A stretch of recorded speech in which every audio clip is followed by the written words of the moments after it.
Hello and good evening all. Madness continues ici, and thus it felt appropriate to look at a rather mad-looking racer, particularly compared to its base vehicle. So tonight let's talk about the Chevrolet DeKon Monza. Well, I say let's talk about it. It's really me talking about it because that's rather the nature of this video format.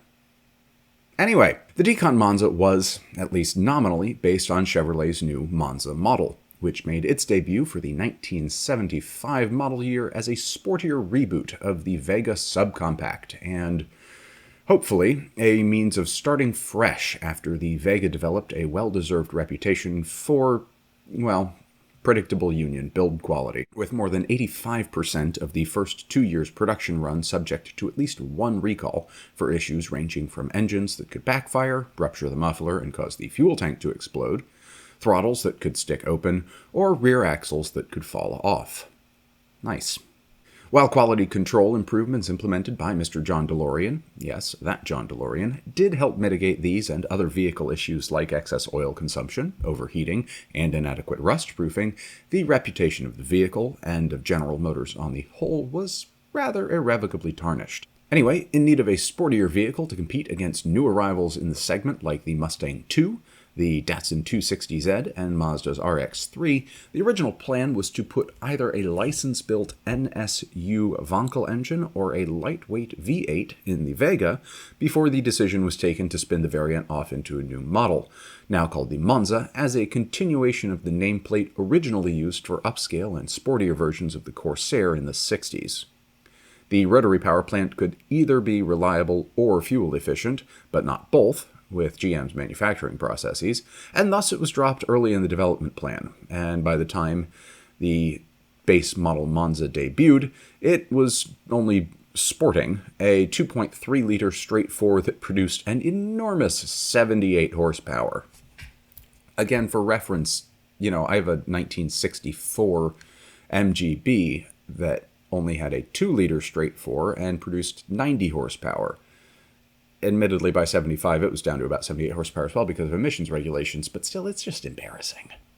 Coupled with 4 inches of additional vehicle length and 180 pounds of extra weight over the Vega, which is about 80 kgs, things weren't looking particularly good for the car, even as John DeLorean, whose eyes must have been going, made comparisons between the debut Monza and the Ferrari 365 GTC.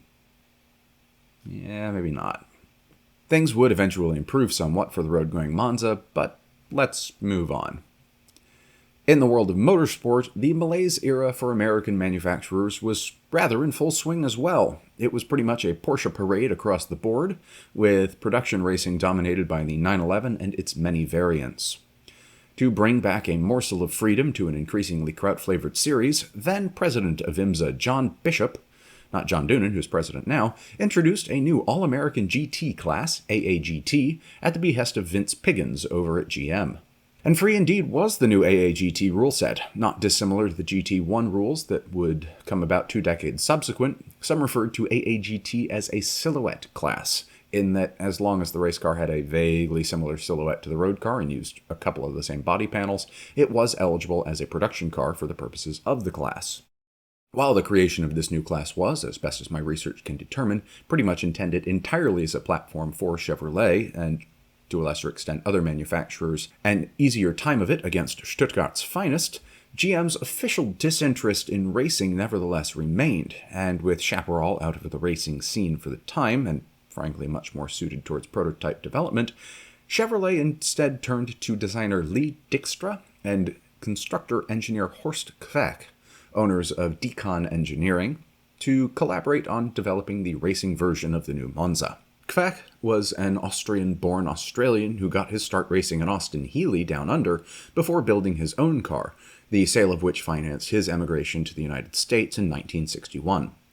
He worked as a mechanic, engineer, and driver throughout the 1960s and early 70s, developing an innovative tube-frame chassis that competed with the Lotus 23, the Lotus that was so excellent it was banned from Le Mans, and achieving some notable successes in Alfa Romeos and Shelby International Fords before connecting with Dykstra to form DeKon in Libertyville, Illinois in 1974. Incidentally, if you'd like to know more about the Lotus 23, there is a video about it on this channel already. Shortly thereafter, they got the GM contract, and the first Monza shell was shipped down from the Lordston, Ohio plant in late '74. Unlike the first road-going Monzas, this did not ship with an anemic four-cylinder, but instead had as its beating heart a 5.7-liter Chevy small-block V8 motor, derived from the Corvette's power plant. The only panels retained from the stock Monza were the steel roof, doors, and rear deck, wrapped around a custom tube-frame chassis with the rest of the body reworked in fiberglass to Dijkstra's own design. The most notable visual changes were the moderately widened front and the substantially widened rear, which were necessary to accommodate the 11-inch front and 25-inch rear tires, and perhaps most notable was the varied but universally aggressive rear wing options. Underneath the reworked exterior, the fuel-injected V8 was similarly aggressively modified, making 600 horsepower at 7,200 RPM and 550 pound-feet of torque at lower RPM, but is not specified. Power went to the rear wheels through a 4-speed manual transmission sourced from Muncie, which makes a nice little change from our more regular fare of 5-speed Hewland ZF or X-Track gearboxes, but at the same time we still had enormous Lockheed disc brakes on all 4 corners and double wishbone suspension with coilovers up front, but the rear setup belied the car's rather more plebeian origins and was a live axle with a Watts link, which allows for better handling on twisty tracks than a Panhard bar, but it is still a live axle at a time when most of the racing world had moved on. At least they used coilovers rather than leaf springs for suspension. In all, though, the car weighed in at a not uncompetitive 2,403 pounds, or 1,090 kilos dry, and the design was capable of over 200 miles an hour, or 330 kph, I think. While nominally front-engined, it had the power plant so inset from the ends of the car that the design achieved a perfect 50-50 weight distribution, ideal for racing, and more than can be said for their rear-engined competitors, who shall remain otherwise nameless. Except they've been mentioned earlier in the video. While it will come as no surprise to anyone that DeKon were receiving substantial support from Detroit in their efforts to build the racing Monzas, this, interestingly enough, went to the extent of GM taking their first stab at using CAD software to develop a car, with my understanding that this work focused on some of the suspension design. Presumably the front, because let's be honest, how are you going to CAD design a live rear axle anyway for any sort of 70s production application? Anyway, the company built 14 racing Monzas in all, available for purchase for the princely sum of $38,500, which is about $225K in modern shekels, with the first Monza making its debut at an IMSA event at Road Atlanta on April 20th, 1975. Yes, Bob Marley's birthday. The car, driven by Kvech himself, qualified 5th and made use of its substantial straight-line speed to rocket into the lead by the start of the second lap, looking well poised for a rare debut victory, but it was not to be after contact with a backmarker pushed it into a barrier and ended the car's weekend prematurely. Indeed, chassis 1001 would generally struggle in competition, managing a mere 25th at that year's 6 Hours of the Glen before it was sold off to Australian Red Dawson, who campaigned it in the Australian Sports Sedan Championship until another crash ended his racing efforts and the car was sold to John Briggs, who finally earned some points with the car down under. The second chassis had a similarly slow start to its career, crashing out at Lime Rock Park and being sold at the end of the same season. It was the Monzas of Michael Kaiser, Al Holbert, Al Unser, and Alan Moffat, lots ofAls here, the latter of whom had some not inconsiderable input in the car's design, apparently, that finally brought the Monza's success. It was Moffat who gave the car its first championship in the 1976 Australian Sports Saloon Championship season, after he too shipped his Monza to the Antipodes. Judging by the sponsorship, it probably went Pan Am cargo, but I could be wrong. 1976 also went better for the Monzas closer to home, with the aforementioned Al Holbert driving his number 14 car to victory in the IMSA Championship, after which he traded the car in for an updated model to repeat his victory in 1977, with these updates including the more aggressive aero treatments we've been seeing in the vehicle featured in my photos. 2 Monzas also made their way to Le Mans, one in 1976 under Michael Kaiser's stewardship, and one in 1978 as a collaboration between Brad Frizzell and Wins Belgium, which gave us the livery of the car seen here. The 1976 effort ended quite early with a broken drive shaft after qualifying 14th, and the 1978 effort went little better.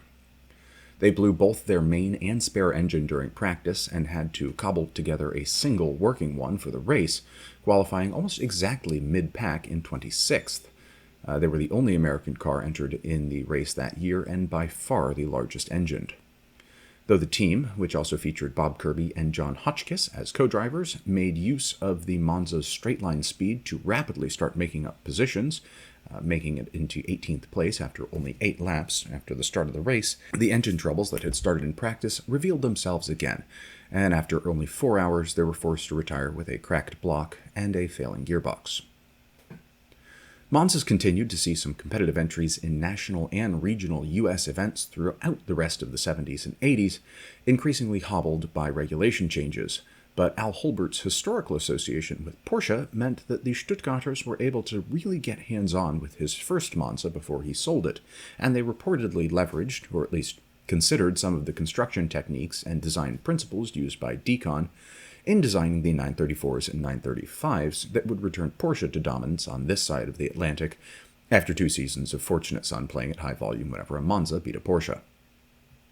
Facetious, of course, but let's be honest, it looks like the kind of car the Dukes of Hazzard would have driven if they'd been interested in sports cars.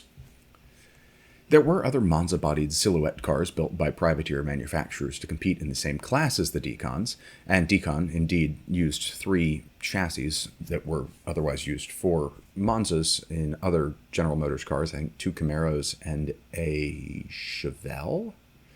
I'm going off memory here because it's not in the script, so I could be slightly wrong, but I think there were at least 2 Camaros. But the non-DeKons never really made much odds against the definitely not factory-supported honest gov cars, especially once a few more of the DeKons made it off the line and into private hands. I believe most of them are still around. The vehicle that provided photos for this video lives somewhere in the Atlanta area by last report, now sporting a 6-liter engine, and it has shown up at a few historic races in the last decade or so. But with only 14 cars produced and less immediately obvious desirability relative to, say, a Ferrari or Porsche of similar vintage and provenance, establishing a current market value is a bit of a challenge. Now on to some channel admin. Okay, yes, I'm procrastinating a bit on the 917 video at this point. The Bromos Collection and the Revs Institute both have examples that I want to go get some additional photos and footage of in person to complement the on-track photos that I already have. And if nothing else, Revs is closed until late October because they sent a bunch of cars to Laguna Seca last weekend. So it might be pending until that point at the earliest. I think they actually took their 917 to Daytona Historics a couple of years ago. Maybe they'll do that again this year, at which point I'll certainly be able to save myself some time and miles driving back and forth to Fort Myers. But I digress. Between that, work, traveling back and forth to Poland, looking at buying some rental properties, etc., etc., etc., we're going to stick a pin in the 917 video with the promise that I will get to it by the end of the year at the latest, with the further plan for sort of an omnibus Porsche prototype story video, adding some clarity and linearity to the overlaps between models and variants. Perhaps that'll be the Lensler Christmas special or something. So in the interim, here's a scroll and slideshow of some cars that I have lots of pictures of, but have yet to feature in a video. Feel free to peruse the list and request away. I will do my best to accommodate. Or if there are videos I've already made that you'd like to see deeper dives on, or specific races or topics you'd like to hear covered, go ahead and request those, and I'll see what I can find and do.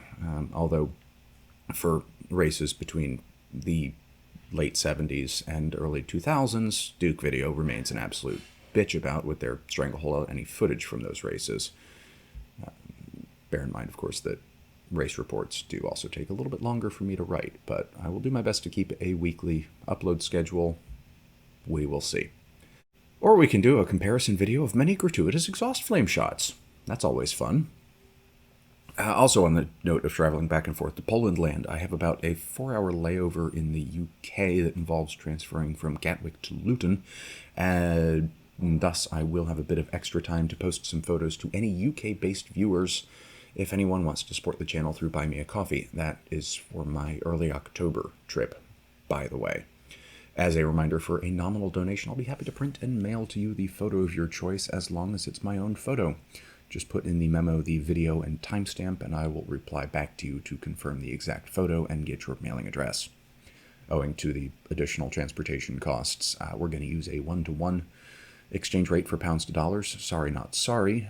So a $5/£5 donation will get you a standard 4x6 glossy print, 10 will get you 3, or a single 5x7, and 15 and 8x10 color glossy picture with no circles or arrows on the back. But on all of them, I will write a short description of the car, time and date of where I took the photo, and a note of thanks. And if you'd like a larger size than that, or to confirm whether or not I have publication rights to a specific picture, go ahead and comment on the video with the photo and we can figure something out. The intermission photos from the WEC Year in Review video, if your tastes skew more towards landscapes and subject photography, are also available. Shameless plug over.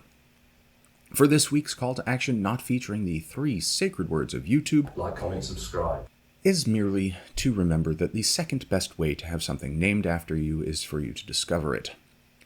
The best way is to delegate the responsibility to a nearby assistant and remind them who signs their paychecks. Food for thought. That just leaves it for me to say, as always, thank you for your time this evening, or whenever and wherever you are watching, and to wish you all a good night and a good tomorrow.